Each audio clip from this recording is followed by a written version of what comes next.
Bon, merci pour votre bel exposé, votre souci de brièveté. Votre exposé est ouvert aux questions et aux remarques. Merci beaucoup pour votre très bel exposé.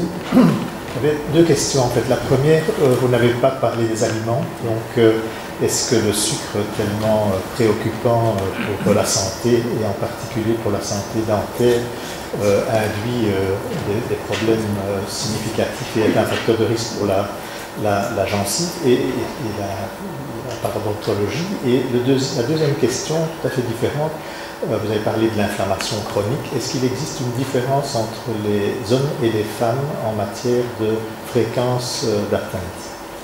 Bien, bonne question. Je vais peut-être commencer par la deuxième. Y a-t-il une différence significative d'atteinte ou d'épidémiologie de la parodontite chez les hommes et chez les femmes, ou entre les hommes et les femmes? Non, pas véritablement. Certains types de problèmes parodontaux sont plus fréquents chez les femmes, mais en moyenne pour la parodontite, il n'y a pas de véritable différence. C'est beaucoup plus lié à d'autres facteurs confondants comme le tabac. L'incidence de phénotype hyperinflammatoire est à peu près la même dans les deux genres, donc il n'y a pas de véritable différence. Il y a peut-être une différence, c'est chez la femme jeune, donc 30-35 ans, fumeuse, on va beaucoup plus voir des pertes osseuses très importantes sur les incisives supérieures. Donc les effets esthétiques sont plus rapides et plus marqués chez la femme jeune fumeuse, par destruction plus rapide de l'os, parce qu'en moyenne la gencive est plus fine et donc l'atteinte osseuse par toxicité directe de la fumée de cigarette est plus rapide et plus importante. Donc malheureusement, je suis désolé qu'effectivement, quand je vois une jolie jeune femme qui est fumeuse, ça me fait chaque fois mal. Surtout qu'on s'occupe beaucoup d'esthétique et là c'est impossible de récupérer après. Pour ce qui concerne le sucre maintenant, alors on a en fait en bouche, pour faire très simple, on a deux grands types de métabolisme bactérien, le métabolisme protéolytique et le métabolisme glycolytique. Donc, glycolytique, consommation de sucre. Glycolytique, c'est des bactéries qui vont, à partir du sucre, forcément produire de l'énergie, mais dès qu'elles sont dans une légère condition de manque d'oxygène, elles libèrent des acides. Et ces acides provoquent la carie. Et c'est notamment le cas entre les dents, là où deux dents se touchent, là où il y a un peu de biofilm bactérien qui est très étanche. Dans ces plaques dentaires, il y a un manque d'oxygène.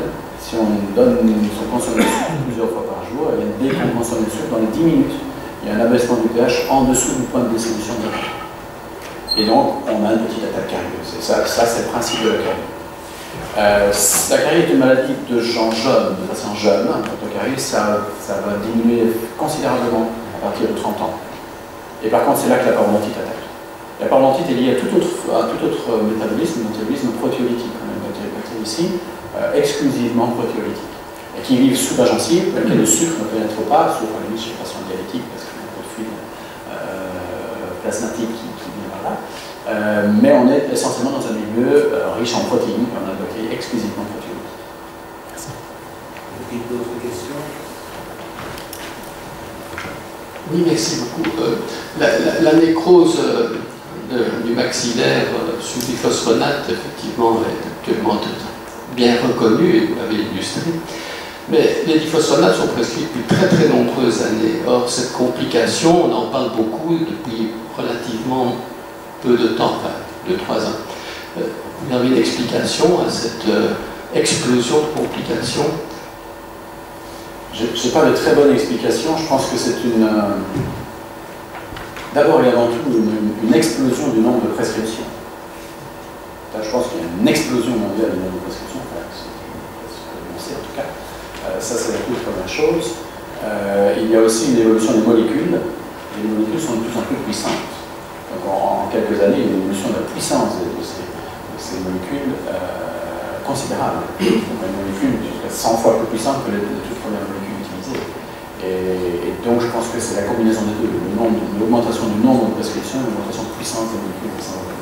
Le changement aussi de schéma thérapeutique, puisque aujourd'hui, même pour l'ostéoporose, on n'est plus seulement en prise péros, dont la biodisponibilité est plus faible, mais on a beaucoup d'injections de biphosphonate avec une biodisponibilité supérieure, et donc forcément l'effet biologique supérieur aussi. Il y a des questions? Oui, je suis interniste rhumatologue, mais l'os n'est pas ma tasse de thé. L'os n'est pas ma tasse de thé, mais j'ai des collègues qui connaissent très très bien les bisphosphonates et qui travaillent là-dessus, qui sont des experts internationaux, et qui travaillent avec les stomatologues pour établir des consensus. Quand on lit ces consensus, vous avez tout à fait raison de rappeler l'importance de la prévention. Ceci dit, l'expérience que nous avons de l'autre côté de la barrière, c'est que dans le domaine de l'ostéoporose, c'est extrêmement rare. Par contre, nous les voyons, ces ostéonécroses, chez les malades, enfin, comme vous voyez, c'est notre adaptation essentiellement chez les malades oncologiques, où les doses de bisphosphonate qui sont prescrites sont considérablement plus élevées que celles qu'on prescrit très précautionneusement dans l'ostéoporose. Donc je voudrais un rien tempérer et faire la différence entre le patient ostéoporotique qui prend 70 mg de bisphosphonate toutes les semaines et le malade qui a un myélome ou un cancer du sein qui reçoit une perfusion de zobéta toutes les semaines. Vous avez parfaitement raison de corriger ça. Il est clair que la plupart de nos ostéonécroses sont chez les patients essentiellement sous myélome, souffrant de myélome et sous des doses massives de biphosphonate, et moins chez les patients ostéoporoses. La problématique, c'est qu'on a une évolution très très nette dans ce domaine-là, et aujourd'hui les chiffres de la littérature ne reflètent pas la réalité clinique, très clairement. J'ai moi-même participé à une publication de consensus avec Jean-Yves Roginster et d'autres il y a peu de temps. Les chiffres, enfin les données cliniques aujourd'hui dépassent largement ce qu'on trouve dans la littérature pour les patients ostéoporotiques. Pourquoi? Parce que chez les patients ostéoporotiques, effectivement, les schémas de prescription se sont modifiés, la puissance du molécule a aussi augmenté. Et malheureusement, ces patients ostéoporotiques vieillissent, comme je le disais tout à l'heure.